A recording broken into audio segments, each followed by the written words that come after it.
جب حضرت مہدی کی قیادت میں مسلمان صاحب ایمان اہل عرب یہودیوں اور عیسائیوں کی طاقت سے ٹکرائیں گے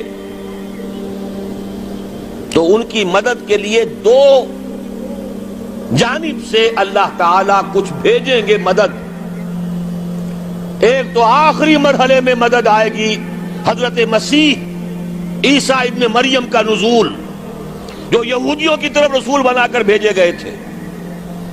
انہیں یہودیوں نے اپنے خیال میں سولی پر چڑھا دیا، لیکن اللہ نے فرمایا وما صلبوہ وما قتلوہ ولکن شبہ لہم بل رفعہ اللہ الیہ. اللہ تو اپنی طرف اٹھا کر لے گیا. اور احادیث صحیحہ جو کہ ہمارے ہاں متواترہ کے درجے میں وہ احادیث جو صحیحین کی ہیں ان سے ثابت ہے کہ حضرت عیسیٰ ابن مریم دوبارہ زمین پر آئیں گے. اور یہودیوں کا سب سے بڑا سرغنہ جو خود مسیح ہونے ہی کا دعویٰ کر رہا ہوگا، مسیح الدجال، اسے حضرت مسیح قتل کرے گے. لیکن ایک دوسری حدیث سے معلوم ہوتا ہے کہ مشرق سے فوجیں آئیں گی حضرت مہدی کی مدد کے لیے. یخرجون ناس من المشرق یؤدون للمہدی یعنی سلطانہ. مشرق کی طرف سے فوجیں آئیں گی کہ جو مہدی کی حکومت کو مستحکم کریں گی. خراسان کا لفظ آتا ہے ایک دوسری حدیث میں. خراسان سے سیاہ عالم چلیں گے، انہیں کوئی نہیں روک سکے گا یہاں تک کہ وہ یروشلم میں جا کر رسم ہو جائیں گے. اور حضور کے زمانے میں اچھی طرح سمجھ لیجئے، ہند کسے کہتے تھے حضور کے زمانے میں؟ پاکستان ہند میں شامل نہیں تھا. سندھ و ہند، سندھ ایک مکمل ملک تھا، ہند اس کے بعد شروع ہوتا تھا. یہ راجپوتانے کا اور تھر کا ڈیزرٹ جو ہے، اس سے آگے جو ہندوستان ہے وہ ہند تھا. یہ جو ہمارا پاکستان ہے یہ ہمیشہ ہند میں شامل نہیں رہا. حضور کے زمانے میں بالخصوص سندھ و ہند، دریائے سندھ چلا آ رہا ہے. یہ ساری ٹریبیوٹریز جو پنجاب کے اندر اس کی ہیں، یہ سب ایک علیحدہ ملک ہے جو اس زمانے میں سندھ کہلاتا تھا. اور نمبر 2 یاد کیجئے، اس زمانے میں خراسان ایک علاقہ تھا جس میں موجودہ افغانستان کا 2/3، تھوڑا سا حصہ ایران کا، اور جہاں تک میں تحقیق کر سکا ہوں آج تک پاکستان کا بھی علاقہ، خاص طور پر مالاکنڈ ڈویژن جو اس خراسان میں شامل ہے. خراسان سے سیاہ عالم چلیں گے جو جا کر یروشلم میں نصب ہوں گے. یہاں بھی ایک نقطہ نوٹ کر لیجئے، پہلے بھی یروشلم ہم سے چھینا تھا. کس نے چھینا تھا؟ عیسائیوں نے، کروسیڈرز. واپس کون لیا؟ کس نے لیا؟ عربوں میں دم نہیں تھا، عرب عیاشیوں کی وجہ سے کھوکھلے ہو چکے تھے. واپس لینے والا صلاح الدین ایوبی، کرد خون. اب دوبارہ یروشلم لیا جا چکا. چھینا کن سے گیا؟ عربوں سے. عرب واپس لے سکتے ہیں؟ کوئی اندیشہ اگر ہو سکتا تھا عراق کے بارے میں کہ شاید اس کے ایٹمک دانت نکل آئے، جو سازش کی گئی، جس طرح اس احمق اور پاگل صدام حسین کو دام میں پھنسایا گیا. صدام 100 جال، دام کہتے ہیں جال کو، 100 اس میں جو پھنسا ہے تو اگلا پچھلا کھایا پیا سب اگلوا لیا. اور ہے ہی کون؟ اس کے پاس ایٹمک ہتھیاروں کا ذخیرہ موجود ہے، اور کسی کے وہ ایٹمک دانت بھی نکلنے نہیں دے رہے. پاکستان کے اوپر کتنا دباؤ، اور ہمیں نہیں پتا کتنا کچھ دباؤ قبول کیا جا چکا. یہ تو سبھی مانتے ہیں. کیپ کر دیا گیا، روک دیا گیا، آگے تو نہیں بڑھ رہا، یہ تو سبھی مانتے ہیں. رول بیک بھی ہو گیا یا نہیں کچھ پتہ نہیں، لیکن کسی صورت یہ نہیں تسلیم کریں گے، قبول کریں گے کہ کسی مسلمان ملک کے پاس ایٹم بم آ جائے. یہودیوں کے پاس ذخیرہ موجود، سب جانتے ہیں. بہرحال یہ جان لیجئے اس علاقے سے امید ہوتی ہے. سندھ اور خراسان حالات بہت خراب ہیں ہمارے، اور حالات بہت خراب ہیں افغانستان کے بھی، لیکن حالات کے بدلتے اللہ تعالیٰ کی مشیت کے تحت دیر نہیں لگا کرتی. سیرت نبوی میں مجھے نظر آتا ہے سن 10 میں 10 نبوی ہجرت سے 3 سال پہلے 2.5 سال پہلے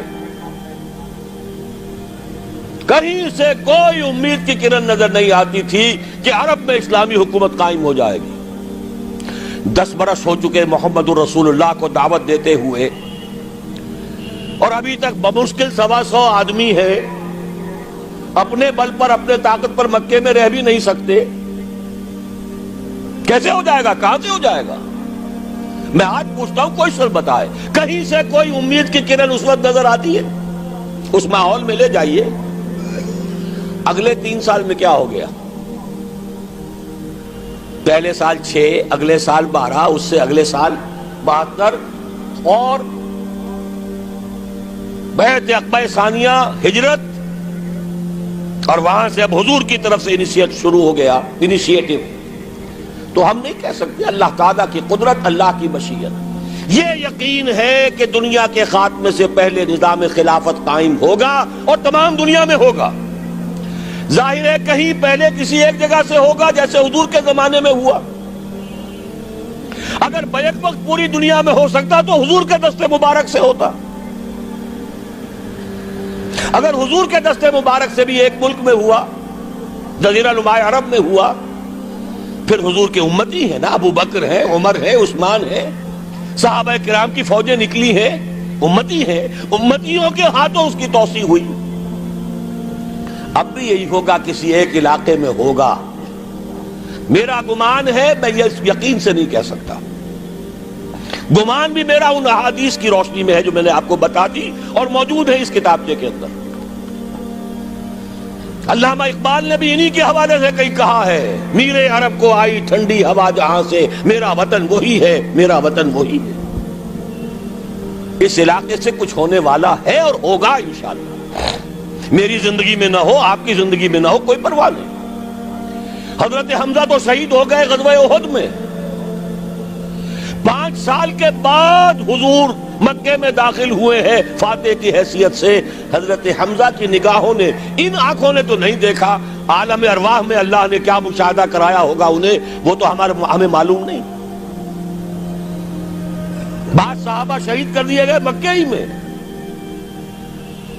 بہت بڑی کامیابی. اپنی جان لگا دیں، اپنے آپ کو کھپا دیں، اپنے آپ کو مٹا دیں. جس طرح روڑی کوٹ کر بنیادوں میں بھر دی جاتی ہے، ہماری ہڈیوں کا چورا بنا کر اور ہمارے خون کے اندر اسے گوندھ کر اگر وہاں ڈال دیا جائے، اس سے بڑی سعادت کوئی نہیں. اس پر تعمیر ہو خلافت علی منہاج النبوہ کی، ہم اس کی بنیاد کے اندر دفن ہو جائیں، یہی بہت بڑی سعادت ہے. لیکن یہ ہوگا. میں نے عرض کیا تھا کہ یقین ہے مجھے کہ ہوگا، اور ہر صاحب ایمان کو یقین ہونا چاہیے کہ ہوگا. باقی یہ کہ یہ آثار ہیں اور احادیث بھی ہیں، اور 400 برس کی تاریخ بھی بتاتی ہے کہ یہیں سے ہوگا. 1000 برس تک سارے مجددین امت عالم عرب میں پیدا ہوئے. 11ویں صدی کا مجدد اعظم شیخ احمد سرہندی کہاں دفن ہے؟ سرہند میں، ہندوستان میں. 12ویں صدی کا مجدد اعظم شاہ ولی اللہ دہلوی کہاں دفن ہے؟ دہلی میں. 13ویں صدی کا مجدد اعظم سید احمد بریلوی، ان کی تو قبر بھی معلوم نہیں، لیکن ان کا خون جذب ہوا دریائے کنہار میں، اور ان کے سینکڑوں ساتھیوں کی لاشیں اس بالاکوٹ کے مقام پر. 14ویں صدی کے مجدد اعظم شیخ الہند، لیکن ان کے ساتھ ساتھ اتنے اعظم رجال علامہ اقبال جیسا مفکر، مولانا مودودی جیسا مصنف، مولانا الیاس جیسا مبلغ، کہیں اور ہمیں دکھا دیجئے آپ۔ میں کل کہیں عرض کر رہا تھا، دیکھیے پہلے جو ہے 1000 برس تک ہر خیر ہندوستان میں باہر سے آ رہا تھا۔ معین الدین اجمیری باہر سے آ رہے ہیں، شیخ علی حجویری باہر سے آ رہے ہیں، سندھ میں جتنے اولیاء دفن ہیں سب کے سب باہر سے، ایران سے چلے آ رہے ہیں۔ لیکن جیسے ہی 11ویں صدی شروع ہوئی، ریورس ہو گیا آرڈر۔ اب سلسلہ مجددیہ نقش بندیہ اب ہندوستان سے نکل کر پھیل رہا ہے۔ پورا افغانستان، پورا ترکستان، تمام یہ ترک ریاستیں جو آزاد ہوئی ہیں ابھی USSR کے خاتمے کے بعد، یہاں تک کہ سائپرس، جزیرہ قبرص، پورا ترکی جو اب بھی ہے موجودہ ترکی، سلسلہ مجددیہ نقش بندیہ کہاں سے چلا؟ ہندوستان سے پھیل گیا پورے عالم اسلام۔ مفکر، علماء دین اور تمام علوم دینی کا مجدد شاہ ولی اللہ دہلوی، خالص ترین جہاد فی سبیل اللہ دور صحابہ کے بعد جماعت مجاہدین جام شہادت نوش کیا، سینکڑوں ہمارے مجاہدین۔ پھر 14ویں صدی میں اقبال جیسا مفکر، مودودی جیسا، دوبارہ دوہرا رہا ہوں، مصنف، مولانا الیاس جیسا مبلغ، مجھے تو کہیں نظر نہیں آتا۔ تمام مسلمان ممالک آزاد ہوئے، کہیں اسلام کا نام نہیں لگا، نہ سرکاروں نے نعرہ لگایا، نہ کہیں کسی اور نے نعرہ لگایا۔ عربوں نے بھی عرب نیشنلزم کا نعرہ لگایا، اسلام کا نعرہ نہیں۔ تحریک پاکستان میں نعرہ لگا، پاکستان کا مطلب کیا؟ لا الہ الا اللہ۔ صبح عرض کر چکا ہوں، تحریک خلافت پوری دنیا میں کہیں نہیں، صرف بر عظیم پاک و ہند میں۔ اور کیسی تحریک خلافت کہ ہندو شریک ہوئے، گاندھی شامل ہوا، پورے ہندوستان کو جس نے گنجا دیا۔ یہ دوسری بات ہے کہ جب خود مصطفیٰ کمال نے ختم کر دیا تو اب کیا کرتے؟ مدعی سست گواہ چست۔ نوٹ کرنے کی بات ہے، کچھ آثار ہیں، 400 سال کی تاریخ ہے، بتا رہی ہے پاکستان کا قیام خود ایک معجزہ۔ یہ ساری چیزیں مشیت ایزدی میں کسی بڑے خیر کا پیش خیمہ ہے۔